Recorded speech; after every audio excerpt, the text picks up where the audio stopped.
Everyone, my name is Bhaskar Gupta और आप सभी का स्वागत है हमारे यूट्यूब चैनल में। तो आज हम पढ़ने वाले हैं सीबीएसई क्लास 9th हिस्ट्री का चैप्टर नंबर 1 जो कि है द फ्रेंच रिवॉल्यूशन। तो ये जो है ये पार्ट 2 है। अगर आपने पार्ट 1 नहीं देखा तो नीचे डिस्क्रिप्शन में एक लिंक है, उसे जाकर देख लीजिए। तो बिना किसी देरी के चलिए शुरू करते हैं। तो आज हम पढ़ेंगे फ्रेंच रिवॉल्यूशन के रीज़न क्या थे, उसके कारण क्या थे।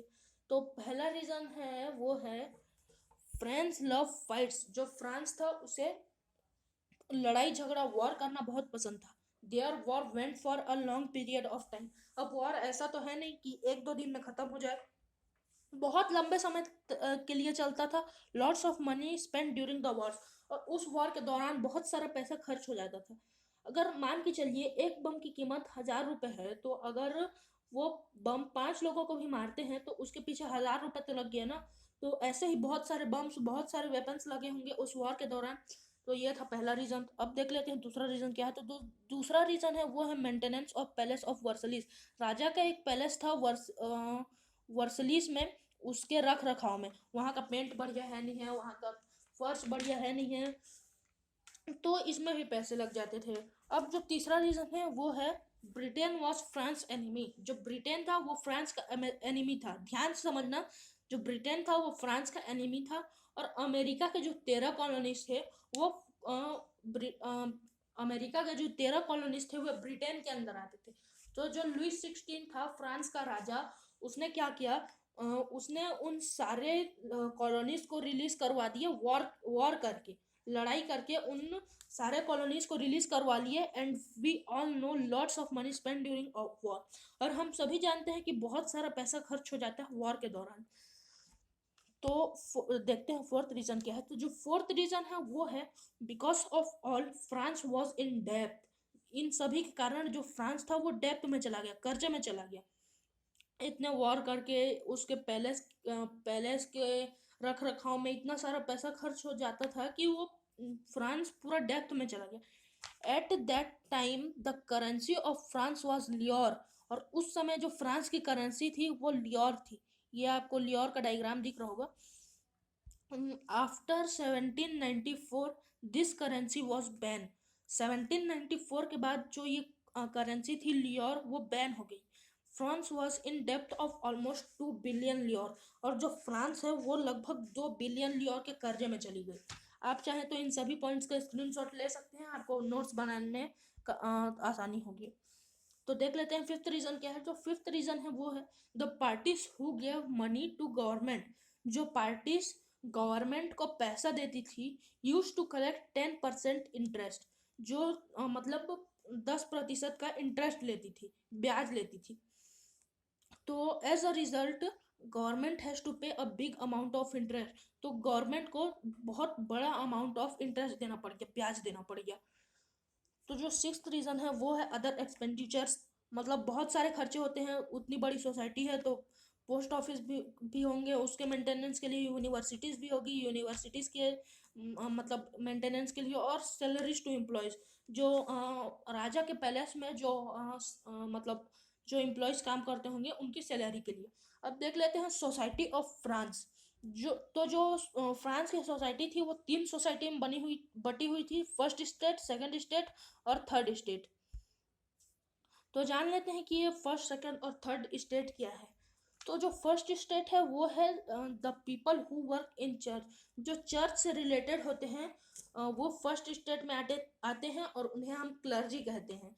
तो चर्च में काम करते हैं, मतलब जो चर्च में फादर आपने देखा होगा, God bless you my son, God bless you my child. अब देख लेते हैं सेकंड स्टेट पर क्या होता है। तो जो सेकंड स्टेट में है वो king and his ministers, they are called nobility. जो किंग है, जो राजा है, उन रानी, मंत्री, ये सब सेकंड स्टेट में आते थे और इन्हें नोबेलिटी कहा जाता था। अब देख लेते हैं थर्ड स्टेट क्या है। तो जो थर्ड स्टेट है वो है कॉमन पीपल। जो आम आदमी है, लाइक बिजनेसमैन, मर्चेंट, सर्वेंट, उसमें कॉमन पीपल आते थे, आम आदमी आते थे, जिसमें बिजनेसमैन भी होते हैं, मर्चेंट भी होते हैं, सर्वेंट भी होते हैं। तो ये जो थर्ड स्टेट है ये ऐसा नहीं है कि केवल गरीबों के लिए बना है, इसमें अमीर लोग भी रहते थे लेकिन ज़्यादातर गरीब लोग रहते थे। 90% of population was farmer eight that time. उस समय 90% तक की पॉपुलेशन जो थी वो फार्मर थी, किसान थी। But the very few farmer had their own land, लेकिन बहुत कम फार्मर के पास उनका खुद का लैंड होता था, उनका खुद का जमीन होता था। क्यों? क्योंकि जो 60% की जो जमीन थी वो तो चर्च ऑक्यूपाई करता था, वो चर्च ले लिया था। और बाकी जो जमीन थी वो नोबेलिटी, नोबल्स के पास थी, और rich people of third state, जो थर्ड स्टेट के जो अमीर लोग थे उनके पास। अब क्लर्जी एंड नोबेलिटी, क्लर्जी क्या है फर्स्ट स्टेट और नोबेलिटी क्या है सेकंड स्टेट। तो clergy and nobility had few privileges, उनके पास कुछ प्रिविलेजेस रहते थे, कुछ फायदे रहते थे। तो वो क्या है? दे वर एक्सटेम्प्टेड बाय टैक्स। एक तो मतलब उन्हें टैक्स देना नहीं पड़ता था। एक तो आदमी पहले से अमीर, ऊपर से फिर टैक्स भी ना दे, वाह। Clergy and nobility had other privileges too, उनके पास और कुछ प्रिविलेजेस होते थे, जैसे कि to get work done from third state, third state से वो कभी भी काम करवा सकते थे। Third state had to pay many taxes, और जो थर्ड स्टेट के लोग थे, जो गरीब लोग थे, उन्हें उन्हें टैक्स देना पड़ता था, जो कि even church also use to get tax from third state, third state के पास से जो चर्च थी वो भी टैक्स लेती थी, जिसका नाम था टाइथ। टाइथ एक टैक्स था जो चर्च लेता था थर्ड स्टेट से।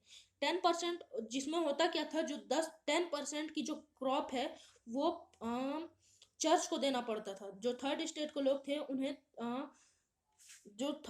लोग थे उन्हें अपने 10% तक का जो क्रॉप, वो जो अनाज वो उगाते थे, वो चर्च को देना पड़ता था। They had one more direct tax name tile, उनके पास और एक डायरेक्ट टैक्स था जिसका नाम था taille, and many other tax too, और बहुत सारे टैक्स थे। France population was 23 million, 2.3 crore in 1715। France की जो पॉपुलेशन थी वो 23 मिलियन थी, 2.3 करोड़ थी 1715 में, which became 28 मिलियन इन 1789, जो कि 28 मिलियन हो गई 1789 में। विथ ग्रोइंग पॉपुलेशन, जब पॉपुलेशन बढ़ेगी तो डिमांड ऑफ फूड भी बढ़ेगा, मतलब खाने का डिमांड भी बढ़ेगा। But crop production was not that faster, लेकिन जो क्रॉप का प्रोडक्शन था वो उतना तेज नहीं था। तो इन्फ्लेशन इंक्रीज, जो इन्फ्लेशन था, मतलब जो महंगाई थी वो बढ़ती गई, और लेबर इनकम उतनी की उतनी थी। तो poor become poorer and rich became richer, मतलब जो गरीब आदमी था वो गरीब होता गया, और जो अमीर आदमी था वो और अमीर होता गया। तो अब हम सब जानते हैं कि जो प्रॉब्लम्स, जो कठिनाई होती है वो कभी अकेले तो आती नहीं है। Condition become even worse when whole crop was ruined due to drought, मतलब कंडीशन तब खराब हुई जब सारा जो क्रॉप था वो खराब हो गया, ड्रॉट के कारण, सूखे के कारण सारा जो क्रॉप था वो खराब हो गया। This situation is called subsistence crisis when our basic needs are not fulfilled. ये जो सिचुएशन है इसे सब्सिस्टेंस क्राइसिस कहा जाता है, जहां हमारी बेसिक नीड, जो डेली नीड्स है वो पूरी नहीं हो सकती, जो कि है मकान, दुकान और 2 वक्त का खाना। ऐसा नहीं है कि आईफोन चाहिए, एप्पल का वॉच चाहिए, एप्पल की घड़ी चाहिए। Now people were this much troubled, अब लोगों को आ गया गुस्सा। अब उन्होंने 14 जुलाई 1789 को प्रोटेस्ट किया। इन 14 जुलाई 1789 को एक बड़ा प्रोटेस्ट किया। In fact even before this many small protest took place, हालांकि इससे पहले भी बहुत सारे प्रोटेस्ट हुए थे, लेकिन ये जो था ये बहुत बड़ा प्रोटेस्ट था। और वो जो पहले जो प्रोटेस्ट होते थे वो उतने मतलब स्ट्रोंगर नहीं थे, उतने ताकतवर नहीं थे कि मतलब एक बड़ा चेंज ला सके। So we have read 2 main reasons for this 14 July protest.